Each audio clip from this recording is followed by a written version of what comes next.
96, 94. మొదటి చరణం, మూడవ చరణం, చివరి చరణం. మొదటి 3 చివరి చరణాలు పాడుకుందాం. శరణం శరణం శరణం దేవ కరుణానాథుడా, శరణం శరణం శరణం దేవ కరుణానాథుడా, కరుణానాథుడా ఈ తరుణమే ప్రభు, కరుణానాథుడా ఈ తరుణమే ప్రభు. శరణం శరణం శరణం దేవ కరుణానాథుడా,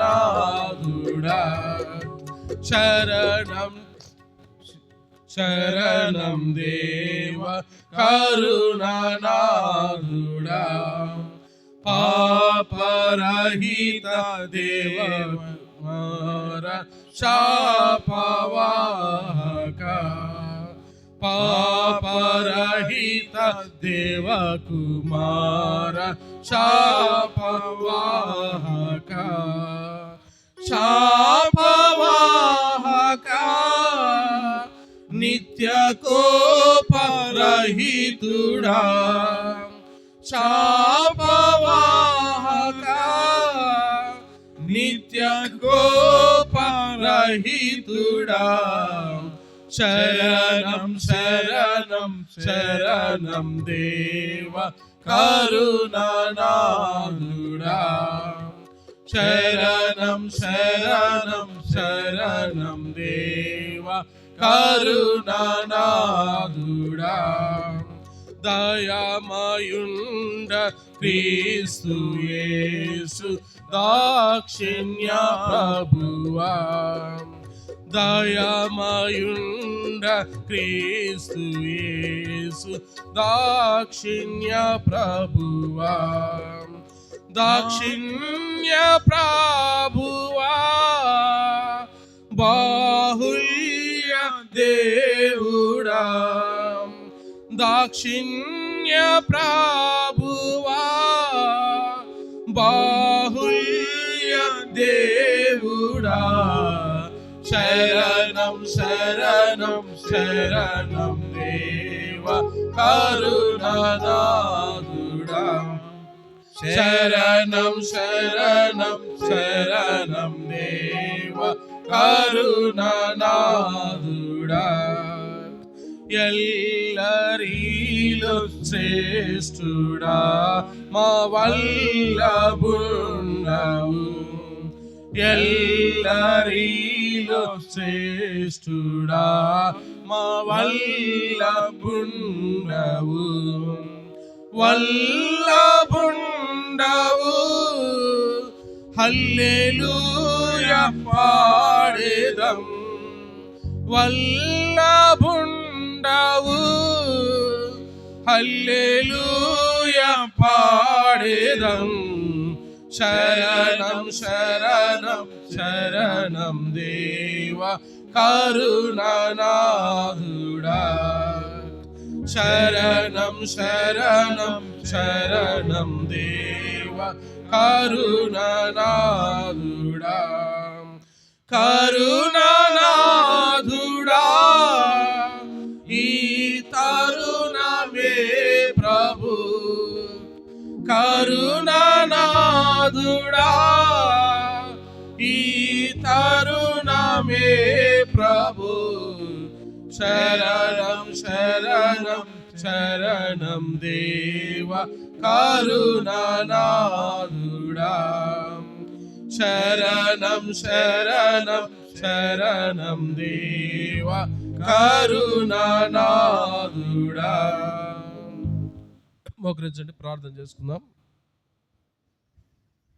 ప్రేమగల తండ్రి, కృపలైన గొప్ప దేవ, తిరిగి నీ కుమారుడు మా రక్షకుడైన యేసు ప్రభువు వారికి శరీరానికి రక్తానికి సాదృశ్యంగా ఉన్న రొట్టెలో ద్రాక్షరసంలో పాలు పొందక మునుపు మరొకసారి తండ్రి నీ వాక్య వెలుగులోని మేము ప్రవేశిస్తుండగా మా హృదయాల్లో ఉన్న అంధకారమును చీకటిని తన్ని గ్రహించలేని విషయాలను తను తొలగించి గ్రహించుటకు అంగీకరించగలటకు నీ వాక్యానికి అప్పగించుకున్నట్టుకు మాకు సహాయము చేయమని.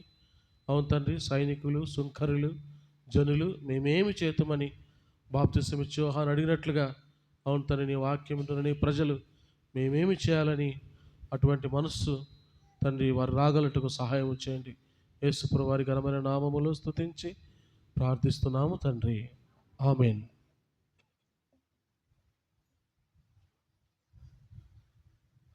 ఇప్పటికే నేను 2 బాప్తిస్మపు క్లాసులు చెప్తా వచ్చాను. అంటే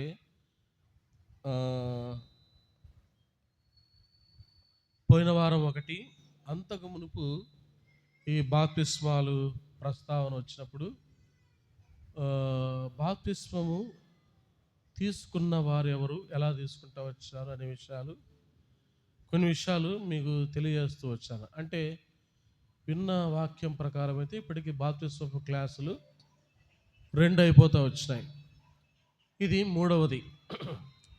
ఈ బాప్తిస్మపు క్లాసు 3వది. చూడండి, మార్కు రాసిన సువార్త 1వ అధ్యాయం. మార్కు రాసిన సువార్త 1వ అధ్యాయం 9వ వచనం. దయచేసి అందరం కలిసి చదువుకుందాం. మార్కు రాసిన సువార్త 1వ అధ్యాయం 9వ వచనాన్ని దయచేసి అందరము కలిసి చదువుకుందాం. ఆ దినములలో యేసు గలిలయలోని నజరేతు నుండి వచ్చి యోర్దానులో యోహాను చేత బాప్తిస్మము పొందెను. ఇక్కడ సాక్షాత్తు ఎవరు బాప్తిస్మం తీసుకుంటున్నారు? ఎవరు చేత తీసుకుంటున్నారు? సాక్షాత్తు ప్రభు అయిన యేసుక్రీస్తు వారు బాప్తిస్మం ఇచ్చు యోహాను చేత బాప్తిస్మాన్ని తీసుకుంటున్నారు. ఎలిజబెత్ అక్క పైన కూర్చోకూడదు కుర్చీలో. సాక్షాత్తు యేసు ప్రభు వారు ఒక మానవుని చేత బాప్తిస్మాన్ని తీసుకుంటున్నాడు. బాప్తిస్మం క్లాస్ కాబట్టి అసలు విషయాలు ఇంకా నేను మీకు చాలా చెప్పలేదు. ఇప్పటికీ పైన టూకీగా మాత్రమే కొన్ని విషయాలు మీకు చెప్తున్నాను. ఎవరైతే బాప్తిస్మం తీసుకోలేదో, ఎవరైతే తీసుకోవాలా వద్దా అని తర్జన పడుతున్నారో వారికి మరొకసారి నేను చెప్పే ఒక సూచన, ఒక సలహా ఏంటంటే, నేను 1994వ సంవత్సరంలో నెహెమ్యా అన్న చేత బాప్తిస్మం తీసుకున్న నేను ఈ రోజుకు సైతం, ఈ క్షణం వరకు సైతము అనేక సార్లు నేను కూడా పడుతూ లేస్తూ ప్రభువుకు దుఃఖం కలిగిస్తూ, ఒక్కోసారి సంతోషపెడుతూ, ఆ రకాల పరిస్థితులు గుండా క్రైస్తవ జీవితాన్ని నేను కూడా కొనసాగిస్తున్నా. నేను బాప్తిస్మం తీసుకున్న వెంటనే నేను ఒక దేవదూత వలె నేను మారిపోలేదు. బాప్తిస్మం తీసుకున్న వెంటనే ఒక దేవుని స్వరూపం నాకు రాలేదు. తీసుకున్న ప్రతి ఒక్కరు కూడా, ఎవరైనా సరే, కొన్ని శరీర సంబంధమైన బలహీనతలు, కొన్ని శరీర సంబంధమైన ఆటుపోటులు, ఆ రకాల సందర్భాలు అన్నీ వస్తాయి. అయితే దేవుడు వాటన్నిటిలోని మనం తప్పించి నిలబెట్టేవాడు. అందుకని నా శత్రువా, నా మీద అతిశయపడవద్దు, నేను క్రింద పడినను నేను మరలా తిరిగి లేస్తా. ఎవరి ద్వారా? దేవుని ద్వారా. కాబట్టి ఎవరు కూడా బాప్తిస్మం తీసుకుంటే నేను తిట్టుమాట మాట్లాడకూడదు కదా, బాప్తిస్మం తీసుకుంటే నేను టీవీలో సీరియల్ చూడకూడదు కదా, బాప్తిస్మం తీసుకుంటే ఓయమ్మ అసలు ఏం మాట్లాడకుండా దేవదూతల వల్లే తెల్ల డ్రెస్ వేసుకొని ఉండాలి కదా, ఇలాంటి ఫీలింగ్స్ వద్దు. ముందు దేవుని బిడ్డలుగా అండి, దేవుని మందిరాన్ని ఆనుకొని ఉంటే, దేవుని ప్రజల సహవాసంతో, అప్పుడు దేవుడే మీలో క్రమేపీ కార్యము జరిగిస్తాడు. 93లో రక్షించబడ్డాను, 94లో బాప్తిస్మం తీసుకున్నాను. ఇప్పటికీ ప్రభువులో అలా నిలబడ్డానంటే నేను నా జీవించిన సంవత్సరాలన్నీ కరెక్ట్గా ఉన్నాను నేను కూడా చెప్పలేనండి. ఇంట్లో నా భార్యకు తెలుసు నా పరిస్థితి. ఒకసారి కోపం వస్తే ఏం మాట్లాడతారో నా బిడ్డలు తెలుసు. ఒకప్పుడు. కాబట్టి నేను కూడా పడుతూ లేస్తూ ఇప్పటి వరకు ప్రభు కృపను బట్టి, దేవుని మందిరాన్ని ఆనుకోవటాన్ని బట్టి ఇక్కడి వరకు నేను ఉన్నాను. ఎందుకు ఈ మాటలు చెప్తున్నా అంటే, సందేహించే వారిని బలపరచడానికి ఈ మాటలు చెప్తున్నా. సరే, అంశంలోనికి వస్తే, మార్కు రాసిన సువార్త 1వ అధ్యాయము 9వ వచనంలో, ఆ దినములలో యేసు గలిలయలోని నజరేతు నుండి వచ్చి యోర్దానులో యోహాను చేత బాప్తిస్మము పొందెను. బాప్తిస్మం ఇచ్చి యోహాను చేత యేసు ప్రభు వారు బాప్తిస్మం పొందుతున్నాడు.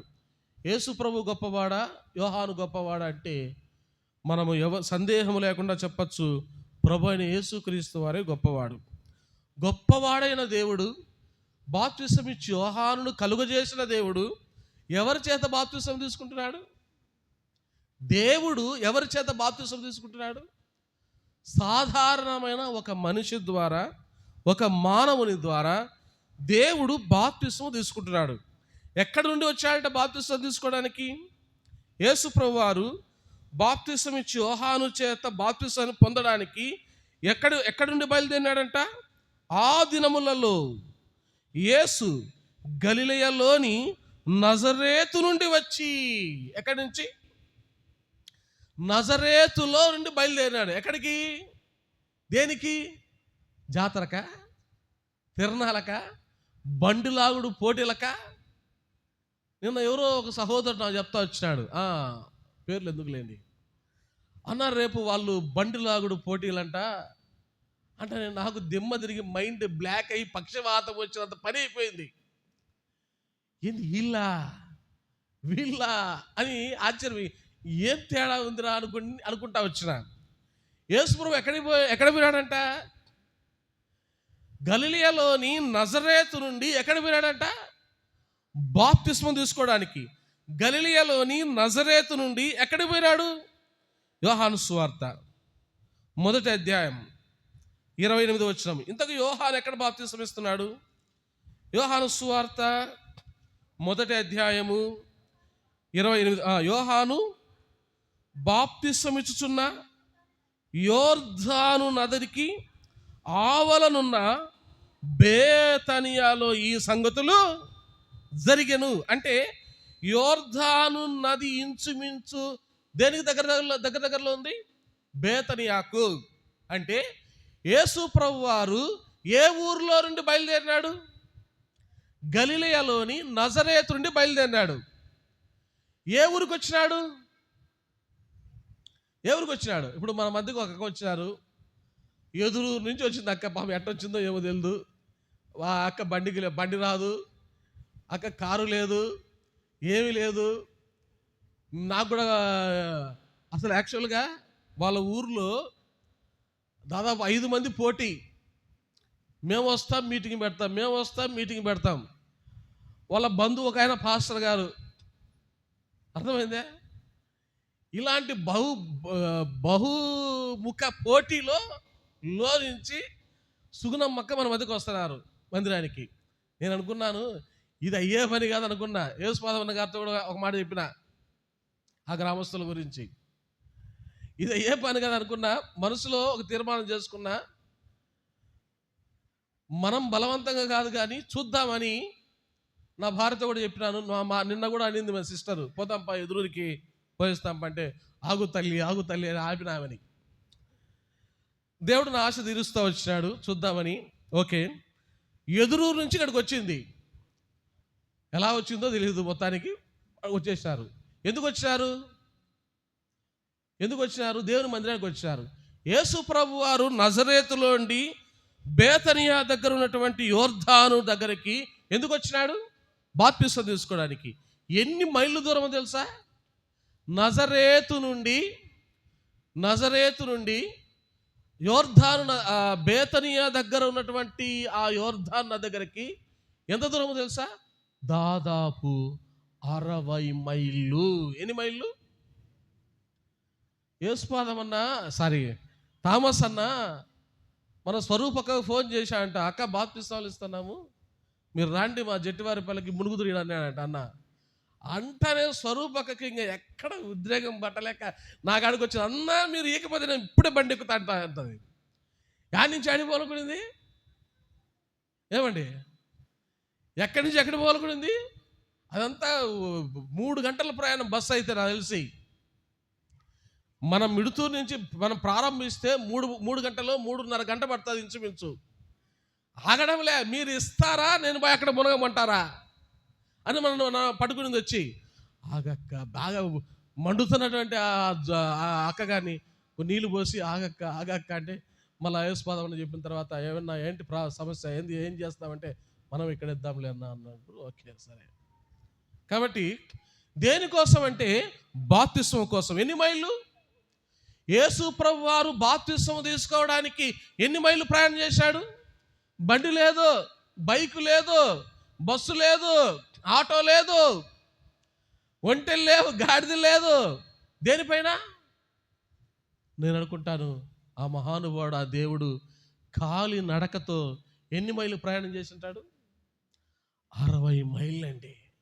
దేవాది దేవుడు ఒక మానవుని చేత బాప్తిస్మం పొందడానికి 60 మైళ్ళు ప్రయాణం చేశాడు. మైకు పెట్టి, ఊదరగొట్టి, నీళ్లు పెట్టి, బువ్వ పెట్టి రండిస్తామంటే కూడా కొంతమంది వెనకం చేస్తున్నారు. ఎందుకు ఈ మాటలు చెప్తున్నా అంటే ఒకసారి ఆలోచించండి. దేవాది దేవుడు ఒక మానవుని చేత బాప్తిస్మాన్ని పొందడానికి వెనుకంజ వేయలేదంటే ఆ బాప్తిస్మానికి ఉన్న ప్రాధాన్యత, ప్రాముఖ్యత ఎంత గొప్పదో మీరు ఆలోచించండి. చూడండి, లూకాసు సువార్త 3వ అధ్యాయం 21. లూకాసు సువార్త 3వ అధ్యాయము.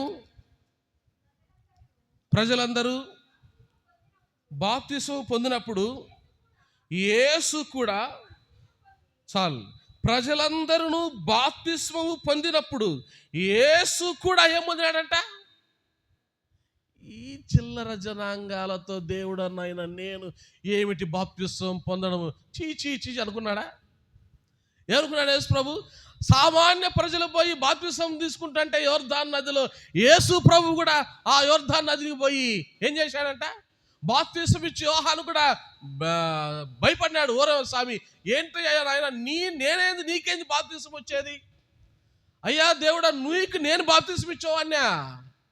బాప్తిస్మం ఇచ్చి యోహాను కూడా భయపడ్డాడు బాప్తిస్మం ఇవ్వడానికి.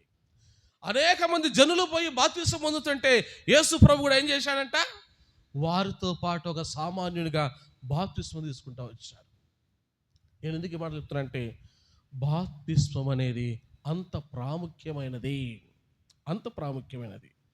లూకాసు సువార్త 3వ అధ్యాయం 22వ వచనం. ఎప్పుడైతే యేసు ప్రభు వారు బాప్తిస్మం తీసుకున్నాడో అప్పుడు యేసు ప్రభు వారి మీదకి ఏమొచ్చింది చూడండి.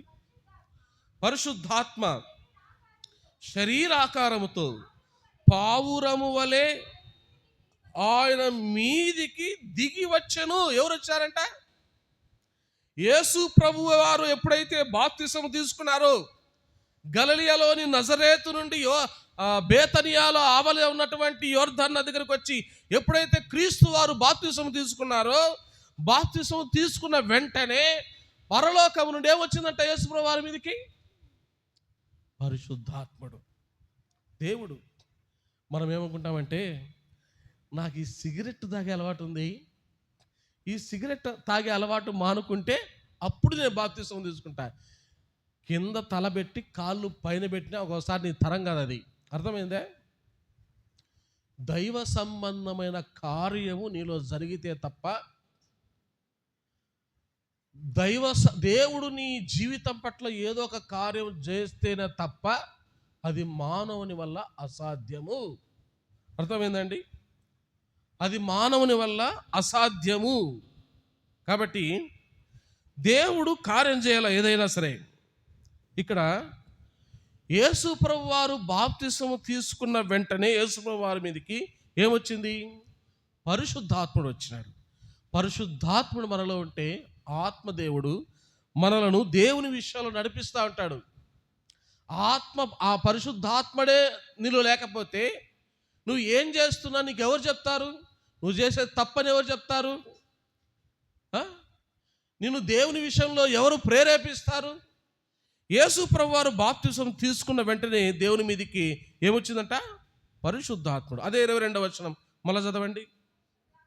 పరిశుద్ధాత్మ శరీరాకారముతో పావురము వలె ఆయన మీదికి దిగి వచ్చెను. అప్పుడు నీవు నా ప్రియ కుమారుడవు, నీ యందు నేను ఆనందించున్నాను ఒక శబ్దము ఆకాశం నుండి వచ్చాను. ఇప్పుడు రెండు విషయాలు జరుగుతున్నాయి. యేసు ప్రభువారు బాప్తిసం తీసుకున్న వెంటనే ఆత్మదేవుడు యేసు ప్రభువారి మీదకి దిగినాడు. రెండవదిగా పరలోకములో ఉన్న తండ్రి అయిన దేవుడు యేసు ప్రభువారి గురించి ఏమని సాక్ష్యం ఇస్తున్నాడు? ఈయన నా ప్రియ కుమారుడు. దేవుడు నిన్ను చూసి ఆనందించాలంటే, దేవుడు నిన్ను చూసి ఆనందించాలంటే, దేవుడు నీ గురించి సాక్ష్యం ఇవ్వాలంటే, ఇతడు నా కుమారుడు అని దేవుడు నిన్ను చూసి సాక్ష్యం ఇవ్వాలంటే నువ్వు దేనిలో పాలు పొందాలా? దేనిలో పాలు పొందాలా? బేతేల్లో స్వర్ణకుమారక్క అని ఒక సిస్టర్ ఉండేవాళ్ళు. ఆమె ఎవరు బాప్తిసం తీసుకున్నా వెంటనే పరిగెత్తుకుంటే వాళ్ళ కాడికి పోయి, రవీంద్ర బాప్తిసం తీసుకున్నావా, కంగ్రాచులేషన్, చేతిలో చేసి గాడ్ బ్లెస్ యూ అని చెప్పేసి ఆ బిడ్డను భుజం తట్టి చాలా సంతోషంతో ఆనందంతో విషెస్ చెప్పేసి వెళ్ళిపోయేది అనమాట. అంటే శుభాకాంక్షలు చెప్పేసి వెళ్ళిపోయేది. ఎందుకు ఆమెకు అంత సంతోషం? నువ్వు బాప్తిసం పొందడం ద్వారా దేవునికి సంతోషం, నీవు బాప్తిసం తీసుకోవడం ద్వారా దేవుని బిడ్డలకు సంతోషం, నువ్వు బాప్తిసంలో సాక్ష్యం ఇవ్వడం ద్వారా దేవుని ఆత్మ కలిగిన వారికి అది సంతోషం. అది సంతోషమైన కార్యము. నిన్న కూడా బేర్ష్మాలో బాప్తిసాలు జరుగుతూ వచ్చినాయి. అనేక మంది దైవ సేవకులు వచ్చి హస్త నిక్షేపణ కార్యక్రమంలో పాలు పొందుతూ వచ్చారు. అదొక సంతోషమైన శుభకార్యము, సంతోషమైన దైవ సంబంధమైన కార్యం. చూడండి, లూకా రాసిన లేకపోతే మత్తయి రాసిన సువార్త 3వ అధ్యాయం 15వ వచనం. మత్తయి రాసిన సువార్త 3వ అధ్యాయం 15వ వచనం. యేసు ఇప్పటికి కానిమ్ము, నీతి యావత్తు ఈలాగు నెరవేర్చుట మనకు తగి ఉన్నదని అతనికి ఉత్తరమిచ్చను గనుక అతడు అలాగు కానిచ్చెను. ఎందుకు చెప్తున్నాడు యేసు ప్రభు మాట? 14వ వచనం చూడండి, అయితే 13వ వచనం నేను చదువుతాను. 13వ వచనం. ఆ సమయమున యోహాను చేత బాప్తిసం పొందుటకు యేసు గలిలయ నుండి యోర్దాను దగ్గరనున్న అతని యొద్దకు వచ్చెను. అందుకు యోహాను, నేను నీ చేత బాప్తిసము పొందవలసిన వాడనై ఉండగా నీవు నా యొద్దకు వచ్చుచున్నావా అని ఆయనను నివారింపజూచెను గాని యేసు ఇప్పటికి కానిమ్ము, నీతి యావత్తు ఈలాగు నెరవేర్చుట మనకు. అంటే బాప్తిసం తీసుకోవడం ద్వారా యేసు ప్రభువారు ఏమి నెరవేర్చినాడు? దేవుని నీతిని నెరవేర్చినాడు. బాప్తిసం ఇచ్చి యోహానుకు చెమటలు పడుతున్నాయి.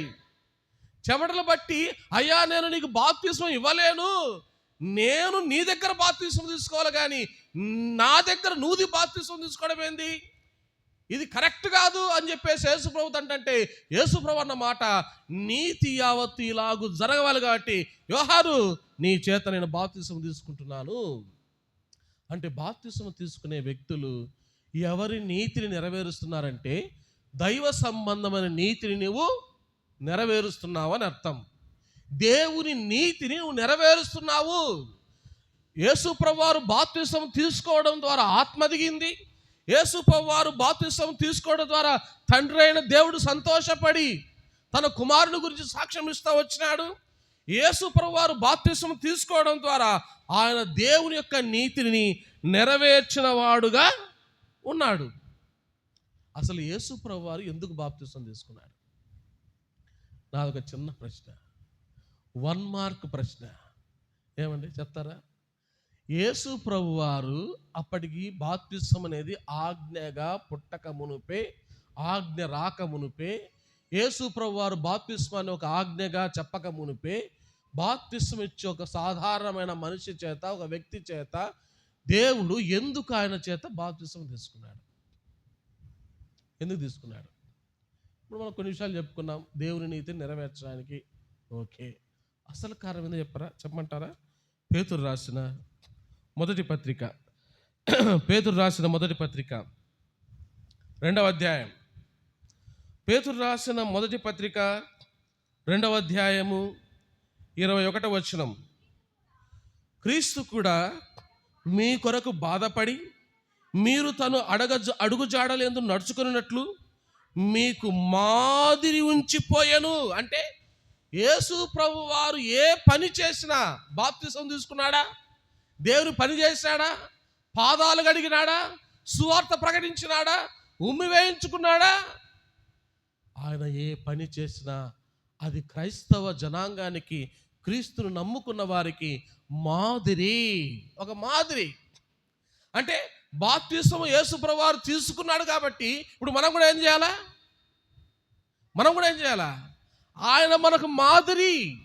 దేవుడే బాప్తిసం తీసుకున్నాడంటే ఆ దేవుడు మనకు మాదిరి కాబట్టి ఇప్పుడు మనం ఏం చేయాలంటే మనం కూడా బాప్తిసము తప్పకుండా తీసుకోవాల్సిందే. నువ్వు 30 సంవత్సరాలు మందిరానికి వచ్చి బాప్తిసం తీసుకోకుండా నువ్వు చచ్చిపోయినా నువ్వు క్రైస్తవుడు కాలేవు. అర్థమైందే? నువ్వు 35 సంవత్సరాలు, 40 సంవత్సరాలు, 50 సంవత్సరాలు విడవకుండా అన్ని మీటింగ్లకు వచ్చి నువ్వు సచ్చినా నీకు దేవుని రాజ్యం లేదు. అర్థమైందా? ఒక సింపుల్ లాజిక్ చెప్పంటారండి. ఈ మధ్య కాలంలో RRR ఎంతమంది తెలుసు? సినిమా పేరు కాదు, RRR ఎంతమంది తెలుసు? రఘురామరాజు, అంతేనా ఆయన పేరు? RRR రఘురామరాజు. యదవనాయాలు ఎందుకు ఇట్టోళ్ళు గవర్నమెంట్ పదవుల్లో ఎక్కుతారు వీళ్ళు. అతను ఏమన్నట్ట అంటే క్రైస్తవులు అని చెప్పేసి కొన్ని విమర్శిస్తూ వచ్చినప్పుడు వేరే వాళ్ళు క్రైస్తవులకు సపోర్ట్ చేసే వాళ్ళు ఏమని చెప్తూ వచ్చారంటే, అయ్యా క్రైస్తవుడు అంటే దానికి ఒక పద్ధతులు ఉన్నాయి, అతనికి బాప్తిసము సర్టిఫికెట్ ఉండాలా అని నేను చెప్పలేదండి. లోకములో ఉన్న లోకస్తులలో కొంతమంది విఘ్నులైన వారు క్రైస్తవులకి సపోర్ట్ చేసేవాళ్ళు, బలపరిచే వాళ్ళు క్రైస్తవుల్ని, వాళ్ళు అన్న మాట ఏందో తెలుసా? క్రైస్తవుడు అంటే అతను పోతున్న చర్చి వాళ్ళు ఒక బాప్టిస్ట్ తీసుకున్నట్టుగా సర్టిఫికెట్ అతని చేతిలో ఉండాలా, అప్పుడు అతను క్రైస్తవుడు అవుతాడు. ఏదో రాజకీయ నాయకుడు మోడీ పోయి చర్చిలో పోయినంత మాత్రాన అతడు క్రైస్తవుడు కాడు. అతను కూడా చర్చికి పోయినాడు కదా, చంద్రబాబు నాయుడు కూడా చర్చికి పోయి ప్రార్థన చేశాడు కదా, అతడు క్రైస్తవుడు కాదు అని చెప్తూ వచ్చారు. నేను కదండి, లోకం చెప్తాంది. లోకం మరి దేవుడు లోకమే మాట చెప్పినప్పుడు దేవుడు నిన్ను ఎలా క్రైస్తవుడిగా అంగీకరిస్తాడు? నువ్వు 50 సంవత్సరాలు వచ్చి బాప్తిసం తీసుకోకుండా చచ్చిపోతే నీకు నరకమే తప్ప దేవుడున్న పరలోక రాజ్యం నీకు లేదు. అర్థమైందా? కాబట్టి యేసు ప్రభువు వారు ఎందుకు బాప్తిసం తీసుకున్నాడంటే మనకు మాదిరిగా ఉండడానికి. ఇదో నేను ఇలా చేసినాను, మీరు కూడా ఇలా చేయండి. యేసు ప్రభువు వారు ఏం చెప్పినాడు చూడండి, యోహాను సువార్త 3వ అధ్యాయం 3వ వచనం. యేసు ప్రభువు వారు సాధారణమైన ఒక మనిషి చేత బాప్తిసం తీసుకోవడమే కాకుండా ఆ యేసు ప్రభువు వారు 3వ అధ్యాయం యోహాను సువార్త 3వ వచనంలో ఏం చెప్పినాడు చూడండి. అందుకు యేసు అతనితో, ఒకడు క్రొత్తగా జన్మించితేనే కానీ అతడు దేవుని రాజ్యము చూడలేడని నీతో నిశ్చయముగా. ఎంతమందికి దేవుని రాజ్యం పోవాలని ఇష్టం అని చెప్పండి. నాకు తెలిసి మీ అందరికీ దేవుడు అంటే ఇష్టమే, నాకు తెలిసి. ఎందుకంటే ఇప్పుడు దేవుని మంది ఈ మండుటెండలో ఏదో చల్లగా కూలర్ వేసుకొని, ఏసీ వేసుకొని, ఉన్న ఫ్యాన్ పెట్టుకొని, మటనో గిట్టనో తెచ్చుకొని, గిక్కనో తెచ్చుకొని తిని లక్షణంగా చెట్టు కింద గుట్ట కింద మంచం వేసుకొని పడుకొని గురకలు పెట్టి నిద్రపోకుండా, రెస్ట్ తీసుకోకుండా, సినిమా చూడకుండా, టీవీ సీరియల్ చూడకుండా వీటికి వచ్చినారంటే మీకు అంతో ఇంతో భయము, భక్తి, దేవుడు అంటే ఆరాధన భావం ఉంది కాబట్టి వచ్చినారు. అర్థమైందే? నిన్న పుల్లయ్య అన్న నేను కమలాపురం చెకింగ్ డాక్టర్ వస్తున్నాడు, కొద్దిగా శరీరంలో బలహీనత ఉంది, చెకప్ కోసం పోతున్నారంటే, అన్న మీరు 11 అయినా మీరు రండి, 11 అయినా సరే అయిపోయిన ఇంకా 5 అయినా సరే మీరు చర్చికి రండి అంటే అన్నాడు, అమ్మ ఆయన మర్చిపోతేట అంటున్నాడు అన్నమాట. ఎందుకు ఈ మాట చెప్తున్నా అంటే దేవుడు అంటే అంతో ఇంతో భయము, భక్తి ఉన్నవాడు మాత్రమే మందిరానికి రాగలడు. అంటే మీ అందరికి కూడా ఏమంటే ఇష్టము? పరలోక రాజ్యం అంటే ఇష్టమే, దేవుడున్న రాజ్యం పోవాలంటే ఇష్టమే. కానీ దేవుడున్న రాజ్యానికి నువ్వు పోవాలంటే, పరలోక రాజ్యానికి నువ్వు పోవాలంటే నువ్వు ఏమవ్వాలా? మొదట 35 మార్కులతో నువ్వు పాస్ కావాలా, అప్పుడు నువ్వు ఇంటర్మీడియట్కో తర్వాత డిగ్రీ ఎక్కువ పోతా ఉంటావు. అసలు నీకు పాస్ మార్కులే లేకపోతే నీకు ప్రమోషన్ ఎలా వస్తుంది చెప్పండి? అందుకని ఇక్కడ యేసు ప్రభు ఏమన్నాడంటే యోహాను 3:3లో, అందుకు యేసు అతనితో, ఒకడు క్రొత్తగా జన్మించితేనే కానీ అతడు దేవుని రాజ్యము చూడలేడని నీతో నిశ్చయముగా, కన్ఫామ్, అంతే, అయిపోయింది. దీనికి మళ్ళా ప్రత్యామ్నాయాలు, కృపలు, దీర్ఘశాతాలు ఏముండవు దేవుని దగ్గర. అయ్యా నువ్వు క్రొత్తగా జన్మించాలా, క్రొత్తగా జన్మించాలంటే ఏం చేయాలా? చూడండి ఏం చేయాలి, చూడండి 6వ వచనం. ఏం చేయాలి కొత్తగా జన్మించాలంటే? శరీర మూలముగా జన్మించినది శరీరమును, ఆత్మ మూలముగా జన్మించినది ఆత్మయై ఉన్నది. చాలు. తర్వాత ఒకడు నీటి మూలముగాను ఆత్మ మూలముగాను ఉన్న. చూడండి ఒక మాట చూడండి అక్కడ 5వ వచనం. యేసు ఇట్లనెను, ఒకడి నీటి మూలముగాను ఆత్మ మూలముగాను జన్మించితేనే గాని దేవుని రాజ్యములో ప్రవేశింపలేడని నీతో నిశ్చయముగా. క్రొత్త జన్మ అంటే నీకు ఎలా వస్తుంది తెలుసా? నువ్వు మళ్ళా ఇప్పుడు ఈ వయసు అయిపోయిన తర్వాత ఓం భ్రీం పటాపట్ అంటే నువ్వు ఒక పిండముగా అయిపోయి తల్లి గర్భములో పోయి మళ్ళా అక్కడ నీకు అవయవాలు ఏర్పడి మళ్ళా నువ్వు బయటికి రావడం కాదు. అన్ని సినిమాలో, విఠలాచార్య సినిమాలో జరుగుతాయి అన్నీ. ఆ సినిమాలో కాదు, అలాంటి సినిమాలు కాదు ఇది. అందుకని అక్కడ ఏమన్నాడు ఒక వ్యక్తి వచ్చి, ఏంది ప్రభువా నువ్వు క్రొత్తగా జన్మించాలంటున్నావే? 4వ వచనం చూడండి. 4వ వచనం. అందుకు నికోదేము, ముసలవాడైన మనుషుడు ఎలాగూ జన్మింపగలడు? రెండవ మారు తల్లి గర్భమందు ప్రవేశించి జన్మించగలడా? ఆ జన్మ కాదు ఇది. క్రొత్త జన్మ అంటే, తిరిగి జన్మించడం అంటే, ఆరాధనలో మనం చెప్పుకున్నాం, పునర్జన్మ సంబంధమైన స్నానము అని. యేసు అన్నాడు, అయ్యా ఒకటి నీటి మూలముగా అంటే బాప్తిసం మూలముగా జన్మించితేనే కానీ అతడు దేవుని రాజ్యము చూడలేడు. అంటే యేసు ప్రభువారు మనకు మాదిరిగా చూపించడానికి ఏం తీసుకున్నాడు? సామాన్యమైన మానవుడి దగ్గర దాదాపు 60 మైళ్ళు నడుచుకుంటూ వచ్చి యేసుక్రీస్తు వారు యోహాను చేత బాప్తిసం తీసుకున్నాడు. తీసుకున్న దేవుడు ఊరుకుండలే, పోయి గ్రామాలను తిరుగుతున్నాడు, పట్టణాన్ని తిరుగుతున్నాడు. తిరిగి ఏం చెప్తున్నాడు? పరలోక రాజ్యము సమీపించింది, అయ్యా మీరు మారు మనసు పొంది సువార్త నమ్మి ఆ బాప్తిసం తీసుకోండి, మీరు నూతనంగా జన్మించండి, క్రొత్త జన్మ మీకు అవసరం, లేకపోతే మీరు దేవుని రాజ్యం పోలేరు అని స్వార్థ ప్రకటన చేస్తున్నాడు. ఎందుకంటే ఆ దేవునికి అంత బాధ? ఏ ఒక్క ఆత్మ కూడా నశించి నరకానికి పోకూడదని. నేను రవీంద్రతో కూడా అనేదే చెప్పిన. యవనస్తుడు, 26 సంవత్సరాలు, నా బిడ్డ అయినా రవీంద్ర అయినా ఎవరైనా సరే, అయ్యా నువ్వు దేవుని నమ్ముకున్నావా? యేసుప్రభు అంటే నీకు అవగాహన ఉందా? యేసుప్రభు ఎందుకు వచ్చినాడు, ఏం కార్యం చేశాడు, నీకు అవగాహన ఉందా మనసులో? అయితే బాప్తిసం పొందడానికి నువ్వు తడవు చేయొద్దు. చూడండి ఒక మాట, యోహాను సువార్త 4వ అధ్యాయం 1వ వచనం.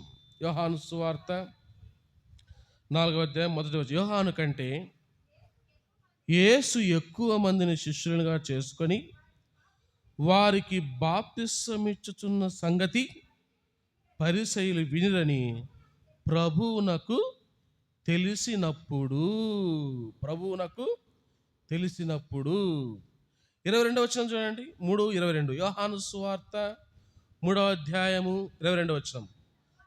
అటు తర్వాత యేసు తన శిష్యులతో కూడా యూదయా దేశమునకు వచ్చి అక్కడ వారితో కాలము గడుపుచు బాప్తిసమిచ్చుచూ ఉండెను.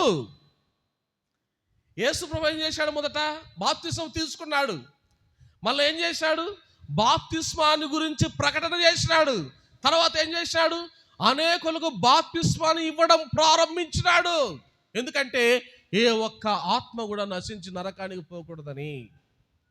ఏ ఒక్కరు కూడా ఈ భూలోక సంబంధమైన వారుగా, శరీర సంబంధమైన వారుగా, అపవాది సంబంధులైన పిల్లలుగా ఎవరు కూడా ఉండకూడదని, వారందరూ కూడా దేవుని సంబంధులుగా మార్చబడాలని, వారందరూ కూడా దేవుని రాజ్యంలోనికి ప్రవేశించాలని అయ్యా మీరు బాప్తిసం తీసుకోండి, బాప్తిసం తీసుకోండి అని ప్రకటన చేసినాడు. అనేకులకు బాప్తిసం ఇస్తూ వచ్చినాడు. కాబట్టి బాప్తిస్మానికి ఇంత విలువ ఉంది. కాదు గీదని మనం నీ కాళ్ళ దగ్గరకు వచ్చిన బాప్తిస్మాన్ని నువ్వు పోగొట్టుకుంటే తర్వాత ఒకవేళ నేను ఒక చిన్న మాట అంటాను, ఏమనుకోద్దని కోపపడద్దండి. ఇప్పుడు నేనే ఉన్నాను, ఇప్పుడు బర్నబాస్ అని మేరకు రాలేదు ఈరోజు, ఎవరు పోయిందక్క, సరే ఇప్పుడు నేనే ఉన్నాను ఏమండి. ఇప్పుడు బర్నబాస్ అన్న మీ దగ్గర ఉన్నాడు అనుకోండి, అయ్యా అహరోన్ నీ వయసు ఎక్కువ అయిపోతుంది, బాగా మందిరానికి వస్తున్నా, బాప్తిసం తీసుకో, బాప్తిసం తీసుకో, బాప్తిసం తీసుకో అని చెప్తూ వచ్చినా అనుకోండి. నేను ఆ దైవ సేవకుని మాట కాదు కాదు కాదని చెప్పేసి పోస్ట్ పోన్ చేసుకుంటా అంటే బాప్తిస్మాలు అయిపోయిన తర్వాత మరుసటి రోజు ఏ లారు గుద్దో, ఏ ఏసుపాదం కారు గుద్దో, ఏ ఎడ్లో ఏ ఎనుములో వచ్చినాడు పొడిసో నేను చచ్చినా అనుకోండి, ఎక్కడికి పోవాలా? ఎక్కడికి పోతా? ఎక్కడికి పోవాలి చెప్పండి? నరకానికి పోవాలా? అంతే, నో చాయిస్. కాబట్టి ప్రభువు నీకు అవకాశం ఇస్తున్నాడు, ప్రభువు నీతో మాట్లాడుతున్నాడు. యేసు ప్రభువారు సువార్త ప్రకటనలో బాప్తిసం గురించి చెప్తూ వచ్చినాడు, అనేకులకు బాప్తిసం ఇస్తూ వచ్చినాడు. అపోస్తుల కార్యములో ఆ యేసు ప్రభువును వెంబడించిన పేతురు కూడా ఏమన్నాడు చూడండి. ఒక 2 మాటలు చెప్పిన ముగించేస్తాను. అపోస్తుల కార్యములు 2వ అధ్యాయం 38వ వచనం. అపోస్తుల కార్యములు 2వ అధ్యాయము 38వ వచనం. పేతురు, మీరు మారు మనసు పొంది పాప క్షమాపణ నిమిత్తము ప్రతి వాడు యేసుక్రీస్తు నామమున బాప్తిసము. ఎవరు ప్రకటన చేస్తున్నారు? అయ్యా మీరు బాప్తిసం పొందండి, అయ్యా మీరు బాప్తిసం పొందండి అని ఎవరు చెప్తున్నారు ఇక్కడ? పేతురు. బాప్తిసం ఇచ్చి యోహాను మొట్టమొదటిసారిగా బాప్తిసం తీసుకోండి అని చెప్పిన బైబిల్లో మొట్టమొదటి వ్యక్తి ఎవరంటే బాప్తిసం ఇచ్చి యోహాను, తర్వాత యేసు ప్రభువారు, తర్వాత అపోస్తలులు. అందులో మొదట పేతురు బాప్తిస్మాన్ని గురించి ప్రకటన చేస్తున్నాడు. అయ్యా మీరు మారు మనసు పొంది పాప క్షమాపణ నిమిత్తము ఏం తీసుకోవాలా? బాప్తిస్మం తీసుకోండి, బాప్తిస్మం తీసుకోండి. చూడండి ఏం జరుగుతూ వచ్చింది 41వ వచనంలో. కాబట్టి అతని వాక్యం అంగీకరించిన వారు బాప్తిస్మము పొందిరి. ఆ దినమందు ఇంచుమించు 3,000 మంది. అంటే ఒకటేసారి ఎంతమంది బాప్తిసం తీసుకున్నారు చెప్పండి? ఒకటేసారి ఎంతమంది బాప్తిసం తీసుకున్నారు? సంఘములో 3,000 మంది. పేతురు వాక్యాన్ని బోధిస్తుంటే అయ్యా మీరు బాప్తిసం తీసుకోండి, మారు మనసు పొందండి, పాప క్షమాపణ పొందండి అంటే ప్రజలు ఏం చేశారంట? ఏమన్నారు వాళ్ళు? చూడండి ఒక మాట ఉంటుంది అక్కడ,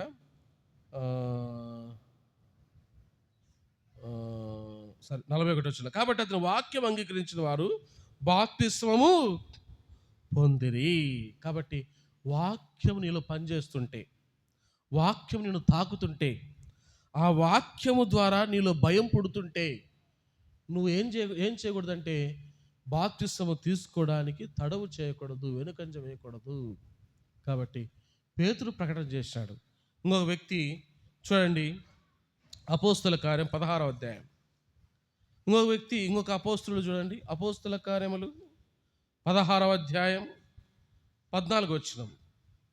అపోస్తుల కార్యములు 16:14. అప్పుడు లూదియాయను దైవభక్తి గల ఒక స్త్రీ వినుచుండెను.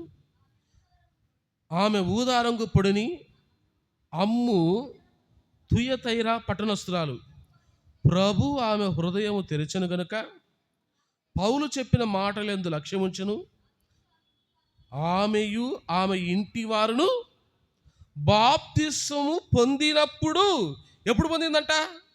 ఎప్పుడైతే నాలాగా పౌలు కూడా వాక్యం చెప్తూ వచ్చినాడో, అయ్యా మీరు మారు మనసు పొందండి, దేవుని రాజ్యంలో ప్రవేశించాలంటే మీరు బాప్తిస్మం తీసుకోండి అని పౌలు చెప్పడం మొదలుపెట్టిన ప్రసంగంలో లూదియా ఎప్పుడైతే వినిందో ఆమె దైవభక్తి గల స్త్రీ అని రాయబడింది. ఊదారంగి పొడి అంటే ఏదో ఒక్కాకో ఆకు ఒక్క అమ్ముకునే స్త్రీ కదా ఆమె. ఖరీదైన పొడి, ధనవంతురాలు లూదియా, ధనవంతురాలైన ఆ స్త్రీ ఖరీదైన ఆ పొడిని అమ్మే ఆ లూదియా ఏం చేసిందంటే ఆమెయు ఆమె ఇంటి వారును బాప్తిసము పొందినారు. ఎవరి మాటలు? యేసు ప్రభు చెప్పంగా జనులు ఏం చేశారు? బాప్తిసం పొందినారు. పేతురు చెప్పంగా ప్రజలు ఏం చేశారు? బాప్తిసం పొందినారు. పౌలు చెప్పంగా ప్రజలు ఏం చేశారు? బాప్తిసం పొందుతూ వచ్చారు. అదే 16వ అధ్యాయం, అపోస్తుల కార్యములు 16వ అధ్యాయం 32-33. అపోస్తుల కార్యములు 16, 32, 33. లేకపోతే క్షమించండి 30 నుంచి చదువుతామా? 30 నుంచి నేను చదువుతాను. వారిని వెలుపలకు తీసుకొని వచ్చి, అయ్యలారా, రక్షణ పొందుటకు నేనేమి చేయవలెను నేను. అందుకు వారు, ప్రభు అయిన యేసునందు విశ్వాసముంచుము, అప్పుడు నీవును నీ ఇంటి వారును రక్షణ పొందుదురు. ఏమండి, మీరు బాగా జాగ్రత్త గమనించండి. ఈడ వీళ్ళు పౌలు జైల్లో వేశారు. పాపం రక్తమంతా దేహమంతా రక్తం, గాయాలు, చేతులకు సంకెళ్ళు. దేవుడు అద్భుతమైన కార్యం చేసి అక్కడ వారిని విడిపిస్తూ వచ్చాడు. అక్కడున్న సైనికులకు, శతాధిపతికి, వాళ్ళందరికీ భయం పుట్టి పౌలు చెప్పే మాటలు యందు లక్ష్యం ఉంచి విశ్వాసం ఉంచుతూ వచ్చారు. ఏమండి, వీళ్ళు ఎప్పుడు బాప్తిస్మం తీసుకున్నారు? కిందికి రండి, నేను చదువుతాను. అయ్యలారా, రక్షణ పొందుటకు నేనేమి చేయవలెను. అందుకు వారు, ప్రభు అయిన యేసునందు విశ్వాసం ఉంచుము, అప్పుడు నీవును నీ ఇంటి వారిని రక్షణ పొందురని చెప్పి అతనికిని అతని ఇంటనున్న వారందరికీ దేవుని వాక్యము బోధించిరి. ఆ రాత్రి ఆ గడియలోనే అతడు వారిని తీసుకుని వచ్చి వారి గాయములు కడిగను. వెంటనే అతడును అతని ఇంటి వారును ఏమన్నారట? వెంటనే, అయ్యగారు మాకు ఇంకా 1 సంవత్సరం టైం కావాలి అయ్యగారు మాకు ఇంకా చాలా అలవాట్లు అయ్యగారు, అవి మానుకోవాలి అయ్యగారు అనలేదండి. వాళ్ళు సువార్త చెప్పినాడు, వాక్యం అందించినాడు పౌలు. అయ్యా, ఇది యేసుప్రభు నమ్ముకోండి, మీరు రక్షణ పొందుతారు అంటేనే వెంటనే ఏం చేశారంటే వాళ్ళందరూ వచ్చి వేడి ఈ మంతన పెడతంటే, ఈ మంతన నేను అరిగిపోయిందినట్టు అరుస్తా అంటే మీకు నిద్ర ఎలా వస్తుందండి? మీకు నిద్ర ఎలా వస్తుందంట? బాప్తిసం తీసుకోండి అని చెప్తానా? ఈ మంతన అరిగిపోయింది. ఏమండి, 8 గంటలు ఒక వ్యక్తి పని చేస్తే 45 నిమిషాలు ఒక ప్రసంగం చేసిన ప్రసంగంతో సమానం. అర్థమైందా? అర్థం కాలే? మళ్ళీసారి చెప్తా. 8 గంటలు కష్టపడి పనిచేసినోడు నాలాగా ఒక 50 నిమిషాలు గట్టిగా అరిసినోడుతో వీళ్ళిద్దరి పని సమానం. అర్థమైందా? ఇప్పుడన్నా పొద్దున తినిందంతా అరిగిపోతుంటే అరుస్తున్నా, పైన కింద వేడి, ఫ్యానికలు కూడా వేడి గాలి, నిద్ర వస్తుందంటానా నేను మిమ్మల్ని? మీకు సరేలే, నిద్రపోండి. ఏమన్నాడు ఇక్కడ పౌలు? వెంటనే వాళ్ళు ఏం చేశారంట? బాప్తిసం తీసుకున్నారంట. మరి మనం, అయ్యగారు ఇంకో సంవత్సరం ఆగలయ్యారు, నీ జీవితానికి గ్యారంటీ వారంటీ కార్డు ఏమి లేదు అయ్యగారు, అమ్మగారు, ఏమి లేదు. ఎప్పుడో ఏ క్షణమో తెలియదు జీవితం. దేవుడు నీతో మాట్లాడుతున్నాడు. సాక్షాత్తు సృష్టికర్తని దేవుడు ఒక సాధారణమైన మానవుని దగ్గరికి వచ్చి బాప్తిసం తీసుకున్నాడు. దేవుని నీతిని నెరవేర్చినాడు. మనకు మాదిరి ఉంచిపోతూ వచ్చినాడు. యేసు ప్రభు దగ్గర శిష్యరికం తీసుకున్న పేతురు అనేకులకు సువార్త ప్రకటించి బాప్తిసం తీసుకుంటూ వచ్చినాడు. పౌలు సంఘాన్ని హింసించిన పౌలు జీవితం మారిన తర్వాత అనేక జీవితాలను మార్చడానికి బాప్తిసం గురించి ప్రసంగాలు చేసి బాప్తిస్మాలు ఇస్తూ వచ్చినాడు. కాబట్టి దేవుడు నీతో మాట్లాడుతున్నాడు. కాబట్టి ఈ బాప్తిస్మం విషయంలో వెనుకంజ వేయొద్దండి. ఇంకా నేను బాప్తిస్మం అసలు క్లాసులేక పోలే, పైపైన ఉన్నాయి, ఇంకా చాలా ఉన్నాయి చెప్పడానికి. వీలైతే ఇంకా కొన్ని చూద్దాము. కాబట్టి పైపైన సంగతులే మీకు కొన్ని చెప్తున్నాను. అసలు బాప్తిస్మం ఎందుకు తీసుకోవాలి, బాప్తిస్మం తీసుకుంటే మనకు కలిగే మేలు ఏంటివి అని ఇంకా కొన్ని అసలైన సంగతులు ఉన్నాయి. అవి రానున్న దినాల్లో మీకు చెబుతాను. కాబట్టి ప్రార్థన చేసుకోండి. ఎవరైతే బాప్తిసం తీసుకోలేదో బాప్తిస్మానికి సిద్ధపడండి. ప్రార్థన చేసుకుందాం.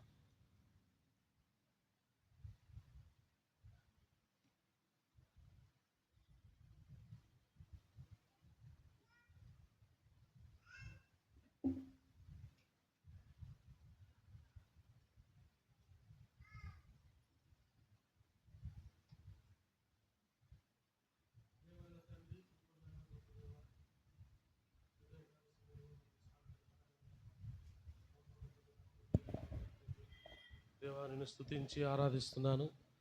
నమ్మదగిన దేవుడు, నమ్మకమైన దేవుడవు, తండ్రి సృష్టికర్త అయిన దేవుడవు, అపవాది సంబంధముగా లోక